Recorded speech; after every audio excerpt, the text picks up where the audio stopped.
primera bomba atómica en un desierto de Nuevo México el 16 de julio de 1945. Luego de estallar esta bomba, dejó un cráter de 18 metros de profundidad y de 1525 metros de ancho. La siguiente bomba lanzada fue una de uranio, U-235, y fue lanzada sobre la ciudad de Hiroshima. Al instante murieron 70.000 personas y arrasó con la mayoría de edificios. En la actualidad, los científicos han desarrollado la bomba de neutrón, lo último en armas nucleares. Aquí cabe la pregunta: ¿será que el final del mundo será producto de una guerra atómica?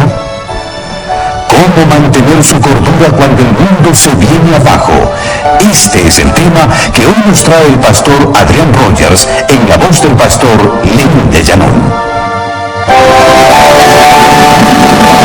Cordiales saludos, apreciados amigos. Les invito a abrir sus Biblias en 2 de Pedro, capítulo 3, comenzando desde el versículo 10. Dice: pero el día del Señor vendrá como ladrón en la noche, en el cual los cielos pasarán con gran estruendo, y los elementos ardiendo serán deshechos, y la tierra y las obras que en ella hay serán quemadas.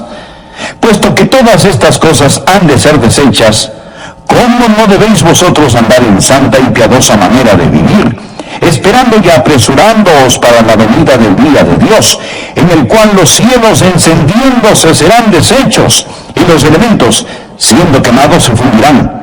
Pero nosotros esperamos, según sus promesas, cielos nuevos y tierra nueva, en los cuales mora la justicia.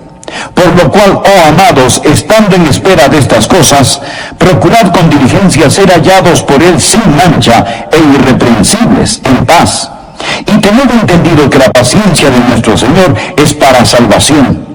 Como también nuestro amado hermano Pablo, según la sabiduría que le ha sido dada, os ha escrito, casi en todas sus epístolas, hablando en ellas de estas cosas, entre las cuales hay algunas difíciles de entender, las cuales los indoctos e inconstantes tuercen, como también las otras escrituras, para su propia perdición. Así que vosotros, oh amados, sabiéndolo de antemano, guardaos, no sea que, arrastrados por el error de los inicuos, caigáis de vuestra firmeza. Antes bien, creced en la gracia y el conocimiento de nuestro Señor y Salvador Jesucristo. A Él sea gloria, ahora y hasta el día de la eternidad. Amén. Hasta aquí la palabra de Dios. La era atómica nació el 2 de diciembre de 1942 a las 3:36 de la tarde bajo un estadio abandonado, el Starkfield de Chicago. Unos científicos trabajaban en ese edificio y ellos produjeron la primera reacción atómica en cadena. Desde esa ocasión era teóricamente posible construir una bomba atómica. Luego, Estados Unidos hizo explotar la primera bomba atómica el 16 de julio de 1945 a las 5:20 de la mañana en el árido desierto aproximadamente 50 millas de Alamogordo, en Nuevo México. Esa bomba estaba montada en una enorme torre de acero con barras de 10 pulgadas que pesaban 90 libras por pie. Cuando la bomba explotó, la torre se evaporizó. Sus escombros fueron lanzados 7 millas en el aire. La bomba dejó un cráter de 18 metros de profundidad y 1.525 metros de anchura. 5,5 kilómetros a su alrededor, la tierra hirvió y quedó fundida como vidrio. La primera bomba atómica fue lanzada en la ciudad de Hiroshima, que tenía aproximadamente 350.000 habitantes, a las 8:15 de la mañana, el 6 de agosto de 1945. Esa bomba era de 14 pies de largo y aproximadamente 5 pies de diámetro. Pesaba 10.000 libras. Era una bomba del año U-235. Fue detonada a 5.000 metros sobre Hiroshima. Cuando esa bomba fue detonada, mató instantáneamente a 70.000 personas. La mayoría de los edificios en esa ciudad fueron nivelados o tan severamente dañados que no se pudieron volver a usar. Luego, el 1 de noviembre de 1952, Estados Unidos explotó la primera bomba de hidrógeno en una isla pequeña en el Océano Pacífico. La llaman un atolón. casi hizo desaparecer la islita de 1 milla de largo y dejó un cráter en el suelo del océano de una profundidad de 53 metros. Nos dicen que una explosión de la bomba de hidrógeno tiene más poder detonador que todas las bombas que fueron lanzadas en Alemania y Japón en la Segunda Guerra Mundial. Hoy nuestros científicos han desarrollado la bomba de neutrón. Es lo más avanzado en armas nucleares porque deja muy poco residuo de radiación. La idea es que una vez que la bomba sea lanzada y las tropas enemigas sean destruidas, el territorio puede ocuparse rápidamente. Y usted me preguntará, Adrián, ¿vamos a presenciar algo a eso? ¿Las naciones y la sociedad que conocemos van a ser aniquiladas por una guerra atómica o neutrónica? Será una explosión atómica o neutrónica, pero creo con todo mi corazón que será Dios quien apretará el botón. Y Dios lo describe en el versículo 10. Veamos nuevamente. Pero el día del Señor vendrá como ladrón en la noche, en el cual los cielos pasarán con gran estruendo, y los elementos ardiendo serán deshechos, y la tierra y las obras que en ella hay serán quemadas. Ve usted la palabra elementos. Los elementos ardiendo serán deshechos. La palabra griega que se traduce elementos habla de los componentes que unen la materia. Y creo que aquí Dios está hablando de la estructura atómica del universo, llamada los elementos. Los propios elementos, los componentes con los cuales se divide la materia, se deshacerán. Mire la palabra desecha en el versículo 11. Puesto que todas estas cosas han de ser desechas. Desechas es la palabra lugo, que literalmente significa desatar o soltar. Por ejemplo, Juan el Bautista dijo de Jesús: viene tras de mí el que es más poderoso que yo, a quien no soy digno de desatar la correa de su calzado. Lázaro salió de la tumba envuelto en vendas y Jesús dijo: desatadle y dejadle ir. Es la misma palabra. Es decir, estos elementos que constituyen la materia serán desatados. Existe algo que los mantiene unidos, que se desatará. Luego en el versículo 10 dice que los elementos ardiendo serán deshechos. La palabra ardiendo es un término médico que significa calor interno, fiebre, calentura. Verá, la Biblia dice que los cielos y la tierra están guardados o almacenados con fuego. En el versículo 7, pero los cielos y la tierra que existen ahora están reservados por la misma palabra, guardados para el fuego. Literalmente significa que los cielos y la tierra ahora mismo están almacenados con fuego. La naturaleza nuclear del universo está toda compuesta de electricidad, que es fuego, cargas eléctricas. Está almacenada con fuego. Y cuando todos los elementos sean desatados en una espectacular reacción en cadena, los cielos y la tierra se quemarán con su propio calor interior. Bueno, tal vez no llegue a ser como estoy diciendo, pero amigo, ocurrirá. Pedro nos habla a usted y a mí en el versículo 11 cuando dice: puesto que todas estas cosas han de ser deshechas, o sea, todo será destruido, ¿cómo no debéis vosotros andar en santa y piadosa manera de vivir? Observe que no es una pregunta, es una exclamación. Él está diciendo, ¿qué clase de personas debemos ser? Él no está haciendo ninguna pregunta. La palabra manera realmente significa de otro modo. Tiene la idea de ser un extranjero, un forastero. Habla de una conducta que no es normal. Lo que él está diciendo es que cuando nosotros, conociendo lo que sabemos, no podemos ser como todos los demás. Nuestra conducta no es de este mundo. Debemos ser diferentes porque Pedro nos ha dicho que somos extranjeros y peregrinos. Un extranjero no está en su casa y un peregrino está en camino a su casa. Nosotros no somos ciudadanos de la tierra tratando de llegar al cielo, sino que somos ciudadanos del cielo de paso por la tierra. Por ello debemos ser diferentes. Nuevamente la palabra: ¿cómo no debéis vosotros andar en santa y piadosa manera de vivir? Como si fuésemos de otro mundo, nuestra manera de vivir debe ser diferente. Nuestro andar, vestir, caminar, hablar debe ser diferente. No estoy diciendo debe ser raro, que Dios no lo permita. Ya tenemos demasiados creyentes raros. No dije raros, sino diferentes, gente peculiar. Si usted es raro, repele a la gente.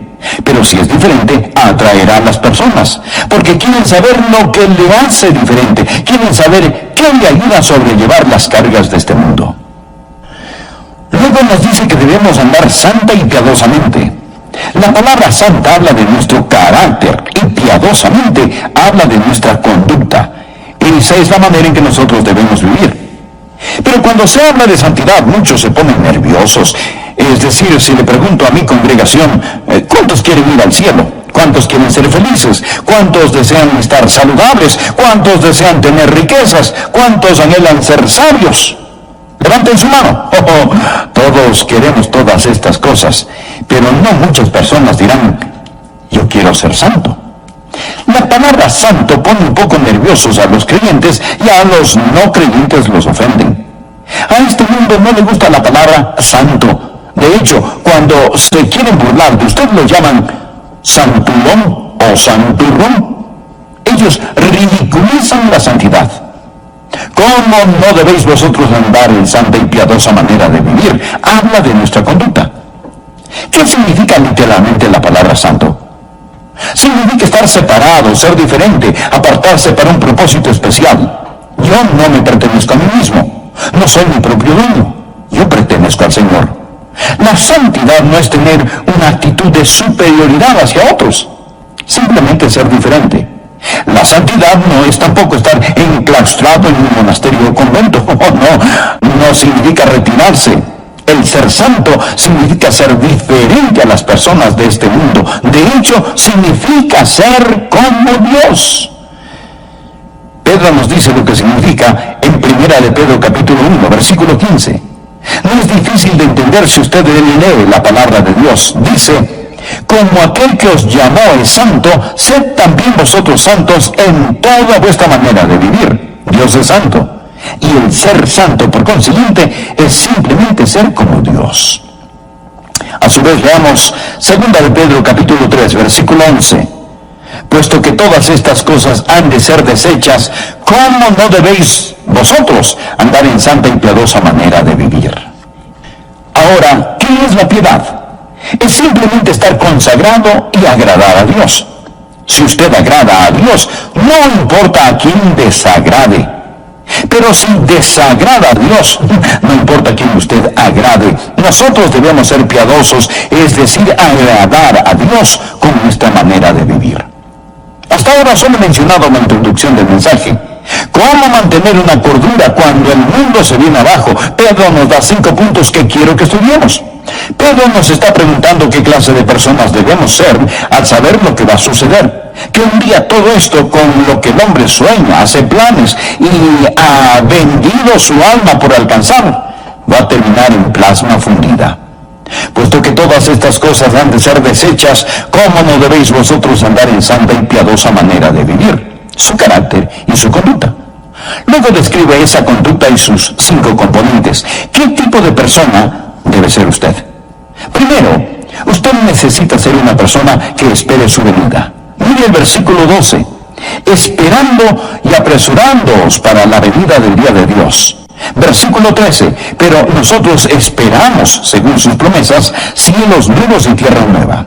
Versículo 14. Por lo cual, oh amados, estando en espera de estas cosas, procurad con diligencia ser hallados por Él sin mancha e irreprensibles. ¿Lo ven? La palabra esperar es anticipación y expectativa. Todo creyente debe estar esperando la venida de Jesucristo hoy. Hoy. Su venida es inminente. En Mateo 24, versículo 36, Jesús dijo, pero el día y la hora nadie sabe, ni aun los ángeles de los cielos, sino solo mi Padre. Si alguien intenta ponerle fecha a la segunda venida de Jesucristo, simplemente hágale conocer este versículo. Ahora el versículo 38. Porque como en los días antes del diluvio estaban comiendo y bebiendo, casándose y dándose en casamiento, hasta el día en que Noé entró en el arca, y no entendieron hasta que vino el diluvio y se los llevó a todos, así será también la venida del Hijo del Hombre. Las personas estaban llevando sus vidas como de costumbre, y de repente vino el diluvio y entonces fue demasiado tarde. Pedro nos dice que sucederá igual cuando Jesucristo regrese. Versículo 42. Velad pues, porque no sabéis a qué hora ha de venir vuestro Señor. Usted no sabe el día, usted no sabe la hora. Mi estimado amigo, esta puede ser la hora. Él está diciendo que velemos. Versículo 44. Por tanto también vosotros estad preparados, porque el Hijo del Hombre vendrá a la hora que no pensáis. Y usted dirá, pastor, usted dijo que lo esperáramos hoy. Yo no creo que Jesús venga hoy. Bien, esa es la mejor señal de que sí puede regresar hoy. El Hijo del Hombre vendrá a la hora que no pensáis. Pedro nos dice que esperemos en cualquier momento la venida del Señor, y es por esa esperanza que nos mantenemos puros. Jesucristo nos dice en Lucas capítulo 12, verso 35, estén ceñidos vuestros lomos y vuestras lámparas encendidas. Esto significa estar listos para viajar. Y vosotros sed semejantes a hombres que aguardan a que su Señor regrese de las bodas, para que cuando llegue y llame, le abran enseguida. Debemos ser como siervos que esperan que su amo regrese de una fiesta. Ahora, mire este precioso versículo que tengo subrayado en mi Biblia, el verso 37. Bienaventurados aquellos siervos a los cuales su Señor, cuando venga, halle velando. Versículo 39. Pero sabed esto, que si supiese el padre de familia a qué hora el ladrón había de venir, velaría ciertamente, y no dejaría minar su casa. Vosotros pues también estad preparados, porque a la hora que no penséis, el Hijo del Hombre vendrá. Entonces Pedro le dijo, Señor, ¿dices estas parábolas a nosotros o también a todos? ¿Lo ven? Pedro estaba presente cuando el Señor dijo que tenemos que velar o estar preparados, esperando. Versículo 42. Y dijo el Señor, ¿quién es el mayordomo fiel y prudente al cual su Señor pondrá sobre su casa para que a tiempo les dé su ración? Bienaventurado aquel siervo al cual, cuando su Señor venga, le halle haciendo así. En verdad os digo que le pondrá sobre todos sus bienes. Ahora, escuche lo que dice el versículo 45. Mas si aquel siervo dijera en su corazón, mi Señor tarde en venir, y comenzare a golpear a los criados y a las criadas, y a comer y beber y embriagarse, vendrá el Señor de aquel siervo en día que éste no espera, y a la hora que no sabe, y le castigará duramente, y le pondrá con los infieles. Esta parábola simplemente está diciendo, mi estimado amigo, que esté listo, que esté listo, que esté listo, esperando la venida del Señor en cualquier momento. Hace mucho tiempo leí acerca de las dos niñas que esperaban el bus escolar. Una le dijo a la otra, entiendo que el comité escolar va a visitar nuestra aula uno de estos días. La otra le respondió, bien, si eso es cierto, la próxima semana voy a limpiar mi escritorio. Entonces la primera le preguntó, pero ¿y si vienen esta semana? Ah, bueno, entonces lo limpiaré al final de la semana. La primera le volvió a preguntar, ¿pero qué si vienen hoy? Entonces, pensándolo bien, apenas llegue lo limpiaré y lo mantendré limpio, fue la respuesta. Amigos, no sabemos cuándo Jesucristo regresará, pero esté esperando su venida. Número 2, no solo debe esperar su venida, sino que usted necesita ser una persona que apresure su venida. Por favor, mire el versículo 12. Esperando y apresurándoos para la venida del día de Dios. La palabra apresurándoos para la venida significa apresurar su venida.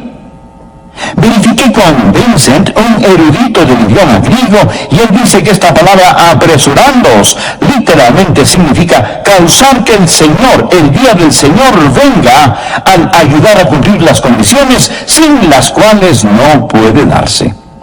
La oración es una de las cosas que hará que Jesús venga más rápido. ¿Qué fue lo que nos dijo Jesucristo que oráramos? En Mateo capítulo 6, versículo 10, nos enseñó a orar: venga tu reino, hágase tu voluntad, como en el cielo, así también en la tierra. Y esto va a pasar, nada puede detenerlo, mas se nos dice que oremos para que suceda. Amigo, Dios implora las oraciones de su pueblo para realizar su obra, y nosotros podemos apresurar la venida de Jesucristo al orar por ello. Esa es la razón por la cual la Biblia termina con una oración: sí, ven, Señor Jesús. Otra forma de acelerar la venida de nuestro Señor Jesucristo, no solo a través de la oración, sino a través de la evangelización. La Biblia dice aquí que la única razón por la que Jesucristo no ha venido todavía es porque espera que más personas sean salvadas. Mire el versículo 9. El Señor no retarda su promesa, según algunos la tienen por tardanza, sino que es paciente para con nosotros, no queriendo que ninguno perezca, sino que todos procedan al arrepentimiento. El versículo 15 dice: y tened entendido que la paciencia de nuestro Señor es para salvación. Ahora, por favor, ambos versículos. El Señor no tarda en cumplir su promesa, sino que el Señor es paciente para con nosotros. ¿Y qué es la paciencia de Dios? Él no quiere que nadie perezca. Su paciencia es para nuestra salvación. Hechos capítulo 15 cuenta cómo Dios desde el principio escogió de entre los gentiles un pueblo para su nombre, y que después regresaría y reconstruiría el tabernáculo de David. ¿Qué significa esto? Simplemente significa que Dios ahora mismo está en un programa de construcción. Él está edificando la esposa, la iglesia del Señor Jesucristo. Hay un número conocido solo por Dios, y cuando esa última persona se salve, entrará la plenitud o la totalidad de los gentiles, y Jesús regresará por su novia.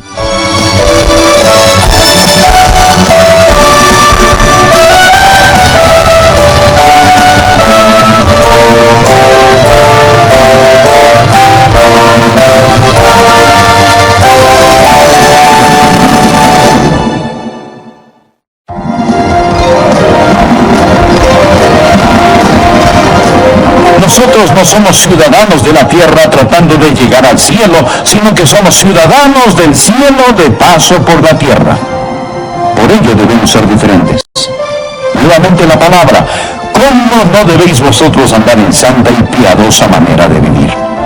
Como si fuésemos de otro mundo, nuestra manera de vivir debe ser diferente. Nuestro andar, vestir, caminar, hablar debe ser diferente.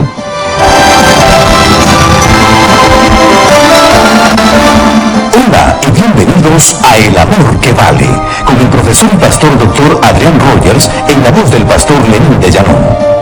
1942 fue el año en que un grupo de científicos produjeron la primera reacción en cadena e hicieron posible la construcción de la bomba atómica. En julio de 1945, la primera bomba atómica estalló y el 6 de agosto de ese mismo año, la bomba de uranio mató al instante 70.000 personas. En noviembre de 1952, explotó la primera bomba de hidrógeno en una pequeña isla del Pacífico. Provocó un cráter en el suelo del océano de 53 metros de largo. La bomba de hidrógeno tiene más poder detonador que todas las bombas que fueron lanzadas en la Segunda Guerra Mundial juntas. La industria de las armas nucleares continúa.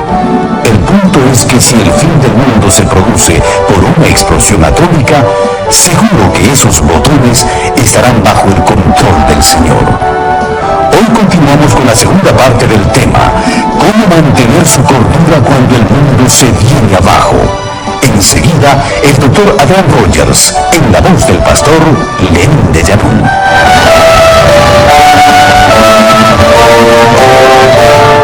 La palabra santo pone un poco nerviosos a los creyentes y a los no creyentes los ofenden. Es decir, si le pregunto a mi congregación: ¿cuántos quieren ir al cielo? ¿Cuántos quieren ser felices? ¿Cuántos desean estar saludables? ¿Cuántos desean tener riquezas? ¿Cuántos anhelan ser sabios? Levanten su mano. Todos queremos todas estas cosas, pero no muchas personas dirán: yo quiero ser santo. La palabra santo pone un poco nerviosos a los creyentes y a los no creyentes los ofenden. A este mundo no le gusta la palabra santo. De hecho, cuando se quieren burlar de usted, lo llaman santulón o santurrón. Ellos ridiculizan la santidad. ¿Cómo no debéis vosotros andar en santa y piadosa manera de vivir? Habla de nuestra conducta. ¿Qué significa literalmente la palabra santo?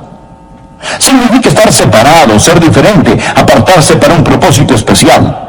Yo no me pertenezco a mí mismo. No soy mi propio dueño. Yo pertenezco al Señor. La santidad no es tener una actitud de superioridad hacia otros. Simplemente ser diferente. La santidad no es tampoco estar enclaustrado en un monasterio o convento. No significa retirarse. El ser santo significa ser diferente a las personas de este mundo. De hecho, significa ser como Dios. Pedro nos dice lo que significa en 1 de Pedro capítulo 1, versículo 15. No es difícil de entender si usted lee la palabra de Dios. Dice: como aquel que os llamó es santo, sed también vosotros santos en toda vuestra manera de vivir. Dios es santo. Y el ser santo, por consiguiente, es simplemente ser como Dios. Que espere su venida. Mire el versículo 12. Esperando y apresurándoos para la venida del día de Dios. Versículo 13. Pero nosotros esperamos, según sus promesas, cielos nuevos y tierra nueva. Versículo 14. Por lo cual, oh amados, estando en espera de estas cosas, procurad con diligencia ser hallados por Él sin mancha e irreprensibles. ¿Lo ve? La palabra esperar es anticipación y expectativa. Todo creyente debe estar esperando la venida de Jesucristo hoy. Hoy. Su venida es inminente. En Mateo 24, versículo 36, Jesús dijo: pero el día y la hora nadie sabe, ni aun los ángeles de los cielos, sino solo mi Padre. Si alguien intenta ponerle fecha a la segunda venida de Jesucristo, simplemente hágale conocer este versículo. Ahora el versículo 38. Porque como en los días antes del diluvio estaban comiendo y bebiendo, casándose y dándose en casamiento, hasta el día en que Noé entró en el arca, y no entendieron hasta que vino el diluvio y se los llevó a todos, así será también la venida del Hijo del Hombre. Las personas estaban llevando sus vidas como de costumbre, y de repente vino el diluvio, y entonces fue demasiado tarde. Pedro nos dice que sucederá igual cuando Jesucristo regrese. Versículo 42. Velad pues, porque no sabéis a qué hora ha de venir vuestro Señor. Usted no sabe el día, usted no sabe la hora. Mi estimado amigo, esta puede ser la hora. Él está diciendo que velemos. Versículo 44. Por tanto también vosotros estad preparados, porque el Hijo del Hombre vendrá a la hora que no pensáis. Y usted dirá: el pastor, usted dijo que lo esperáramos hoy. Yo no creo que Jesús venga hoy. Bien, esa es la mejor señal de que sí puede regresar hoy. El Hijo del Hombre vendrá a la hora que no pensáis. Pedro nos dice que esperemos en cualquier momento la venida del Señor, y es por esa esperanza que nos mantenemos puros. Jesucristo nos dice en Lucas capítulo 12, verso 35, estén ceñidos vuestros lomos y vuestras lámparas encendidas. Esto significa estar listos para viajar. Y vosotros sed semejantes a hombres que aguardan a que su Señor regrese de las bodas, para que cuando llegue y llame, le abran enseguida. Debemos ser como siervos que esperan que su amo regrese de una fiesta. Ahora, mire este precioso versículo que tengo subrayado en mi Biblia, el verso 37. Bienaventurados aquellos siervos a los cuales su Señor, cuando venga, halle velando. Versículo 39. Pero sabed esto, que si supiese el padre de familia a qué hora el ladrón había de venir, velaría ciertamente, y no dejaría minar su casa. Vosotros pues también estad preparados, porque a la hora que no penséis, el Hijo del Hombre vendrá. Entonces Pedro le dijo: Señor, ¿dices estas parábolas a nosotros o también a todos? ¿Lo ve? Pedro estaba presente cuando el Señor dijo que tenemos que velar o estar preparados, esperando. Versículo 42. Y dijo el Señor: ¿quién es el mayordomo fiel y prudente al cual su Señor pondrá sobre su casa para que a tiempo les dé su ración? Bienaventurado aquel siervo al cual, cuando su Señor venga, le halle haciendo así. En verdad os digo que le pondrá sobre todos sus bienes. Ahora, Escuche lo que dice el versículo 45. Mas si aquel siervo dijera en su corazón, mi señor tarda en venir, y comenzare a golpear a los criados y a las criadas, y a comer y beber y embriagarse, vendrá el señor de aquel siervo en día que éste no espera, y a la hora que no sabe, y le castigará duramente, y le pondrá con los infieles. Esta parábola simplemente está diciendo, mi estimado amigo, que esté listo, esperando la venida del Señor en cualquier momento. Hace mucho tiempo leí acerca de las dos niñas que esperaban el bus escolar. Una le dijo a la otra, entiendo que el comité escolar va a visitar nuestra aula uno de estos días. La otra le respondió, bien. Si eso es cierto, la próxima semana voy a limpiar mi escritorio. Entonces la primera le preguntó, pero ¿y si vienen esta semana? Ah, bueno, entonces lo limpiaré al final de la semana. La primera le volvió a preguntar, ¿pero qué si vienen hoy? Entonces, pensándolo bien, apenas llegue lo limpiaré y lo mantendré limpio, fue la respuesta. Amigos, no sabemos cuándo Jesucristo regresará, pero esté esperando su venida. Número 2, no solo debe esperar su venida, sino que usted necesita ser una persona que apresure su venida. Por favor, mire el versículo 12. Esperando y apresurándoos para la venida del día de Dios. La palabra apresurándoos para la venida significa apresurar su venida. Verifiqué con Vincent, un erudito del idioma griego, y él dice que esta palabra apresurándoos literalmente significa causar que el Señor, el día del Señor, venga al ayudar a cumplir las condiciones sin las cuales no puede darse. La oración es una de las cosas que hará que Jesús venga más rápido. ¿Qué fue lo que nos dijo Jesucristo que oráramos? En Mateo capítulo 6, versículo 10, nos enseñó a orar, venga tu reino, hágase tu voluntad, como en el cielo, así también en la tierra. Y esto va a pasar, nada puede detenerlo, mas se nos dice que oremos para que suceda. Amigo, Dios implora las oraciones de su pueblo para realizar su obra, y nosotros podemos apresurar la venida de Jesucristo al orar por ello. Esa es la razón por la cual la Biblia termina con una oración. Sí, ven, Señor Jesús. Otra forma de acelerar la venida de nuestro Señor Jesucristo, no solo a través de la oración, sino a través de la evangelización. La Biblia dice aquí que la única razón por la que Jesucristo no ha venido todavía es porque espera que más personas sean salvadas. Mire el versículo 9. El Señor no retarda su promesa, según algunos la tienen por tardanza, sino que es paciente para con nosotros, no queriendo que ninguno perezca, sino que todos procedan al arrepentimiento. El versículo 15 dice, y tened entendido que la paciencia de nuestro Señor es para salvación. Ahora, por favor, una ambos versículos. El Señor no tarda en cumplir su promesa, sino que el Señor es paciente para con nosotros. ¿Y qué es la paciencia de Dios? Él no quiere que nadie perezca. Su paciencia es para nuestra salvación. Hechos capítulo 15 cuenta cómo Dios desde el principio escogió de entre los gentiles un pueblo para su nombre, y que después regresaría y reconstruiría el tabernáculo de David. ¿Qué significa esto?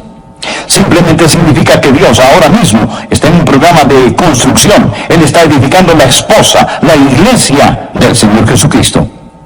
Hay un número conocido solo por Dios, y cuando esa última persona se salve, entrará la plenitud o la totalidad de los gentiles, y Jesús regresará por su novia. Tal vez hoy se salve la última persona. ¿Quién sabe, amigo? Puede ser quizás usted al escuchar este mensaje. Debemos trabajar por su venida, principalmente a través de la oración. Sí, ven, Señor Jesús. Y el ganar almas o evangelización, porque cuando traemos almas a Cristo, aceleramos su regreso. Número 3. No solo debemos esperar y apresurar su venida, sino que usted necesita ser una persona viva por su venida. Veamos el versículo 14. Dice sin pecado. No dice puro. Ninguno es sin pecado. Si decimos que no tenemos pecado, nos engañamos a nosotros mismos y la verdad no está en nosotros. Pero sí podemos ser irreprensibles.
¿Qué significa vivir sin culpa?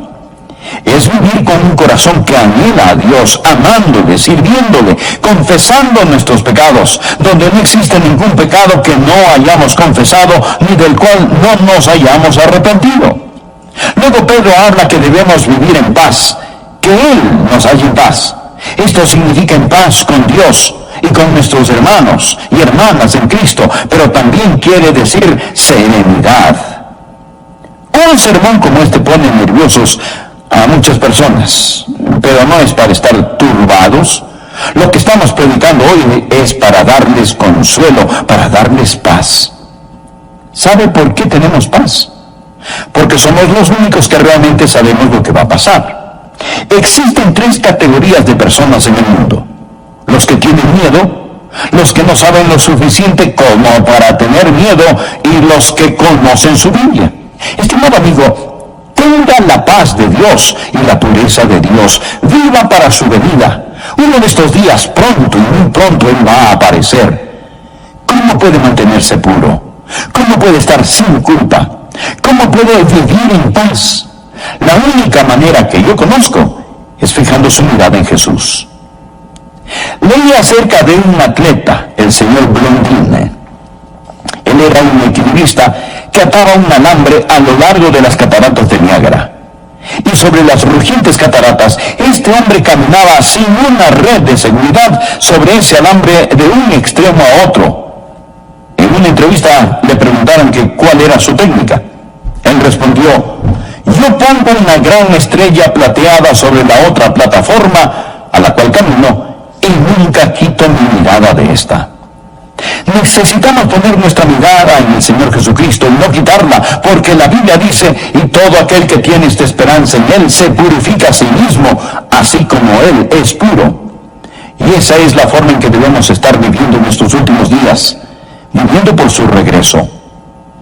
Cuarto, no solo debemos vivir por su venida, sino que usted necesita ser una persona que estudia acerca de su venida. Versículo 16. Casi en todas sus epístolas, hablando en ellas de estas cosas, Pablo escribió sobre esto una y otra vez, entre las cuales hay algunas difíciles de entender, las cuales los indoctos e inconstantes tuercen, como también las otras escrituras, para su propia perdición. No piense que usted puede tomar una Biblia, hojear sus páginas y entenderla. Oh, no, de ninguna manera. Pedro dice que Pablo escribió sobre la segunda venida de Jesús, pero según Pedro, un apóstol lleno del Espíritu Santo, dijo que hay algunas cosas difíciles de entender. ¿Ha tenido usted alguna vez dificultad en entender las Escrituras? Permítame decirle, mi amigo, que está en buena compañía. Simón Pedro dijo: hay algunas difíciles de entender, pero ahora preste atención, las cuales los indoctos e inconstantes tuercen, como también las otras escrituras, para su propia perdición. Los indoctos o ignorantes e inconstantes o inestables a veces tuercen las escrituras. La palabra tuercen literalmente significa poner a una persona en un potro de tortura como se hacía en los tiempos medievales. Es lo que algunos hacen con la palabra de Dios. Ellos usan su propia cámara personal de tortura con su ignorancia y su inestabilidad y toman la palabra de Dios y la tuercen. Usted puede hacer que la Biblia diga lo que sea. La ilustración clásica. Judas salió y fue y se ahorcó. Haga lo mismo. Y lo que vas a hacer, hazlo más pronto. Todas estas son escrituras. Pero la Biblia no dice que se ahorque. Esto es torcer la Biblia para hacer que diga lo que no dice. No solo debemos esperar, apresurar su venida y vivir por su venida, mas también necesitamos estar aprendiendo acerca de su venida. En 2 de Timoteo leemos: procura con diligencia presentarte a Dios aprobado como obrero que no tiene de qué avergonzarse, que usa bien la palabra de verdad. Porque con la palabra no se juega. Mire lo que dice: entre las cuales hay algunas difíciles de entender, las cuales los indoctos e inconstantes tuercen, como también las otras escrituras. Ahora escuche: para su propia perdición. Usted está jugando con dinamita. Esta explotará y lo destruirá. Es una espada de dos filos. Es un condimento de vida para vida o de muerte para muerte. Por último, usted necesita ser una persona que mantiene su firme posición hasta su venida. Versículo 17. Así que vosotros, oh amados, sabiéndolo de antemano, guardaos, no sea que arrastrados por el error de los inicuos, caigáis de vuestra firmeza. Aférrese a la palabra de Dios, manténgase firme, siga la trayectoria correcta, no caigáis de vuestra firmeza. Ahora bien, Él no habla de caer de vuestra salvación. Él está hablando de caer de su firme posición. ¿Y cómo logramos no caer de nuestra firme posición? Versículo 18. Antes bien, creced en la gracia y el conocimiento de nuestro Señor y Salvador Jesucristo.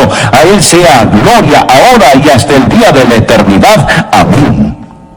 ¿Sabe cuál es la forma de no caer de su firmeza? Creced en la gracia y el conocimiento. En el idioma griego literalmente dice: siga creciendo, simplemente siga creciendo. Crezca en gracia y crezca en conocimiento. La gracia sin el conocimiento lo hará demasiado suave, y el conocimiento sin gracia lo hará demasiado duro. Crecer en la gracia y el conocimiento de nuestro Señor y Salvador Jesucristo. Amigos, lo que le pasa a mucha gente es que pasan adelante, se salvan y luego se duermen. Y con razón se caen. Ellos no siguen creciendo. Siga creciendo en la gracia y el conocimiento de nuestro Señor y Salvador Jesucristo. Amo la conclusión de este versículo. A Él sea gloria ahora y hasta el día de la eternidad. Amén. ¿Está usted listo para la venida de Jesucristo? ¿Lo está? Alístese, prepárese. Puesto que todas estas cosas han de ser deshechas, ¿cómo no debéis vosotros andar en santa y piadosa manera de vivir, esperando y apresurándoos para la venida del día de Dios? Si usted solo vive para este mundo, amigo,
hacer eso. Si sigue a Satanás, está siguiendo un perdedor. Los reinos de este mundo se convertirán en los reinos de nuestro Dios Jesucristo. A Él sea la gloria ahora y hasta el día de la eternidad. Amén. Amigo, no siga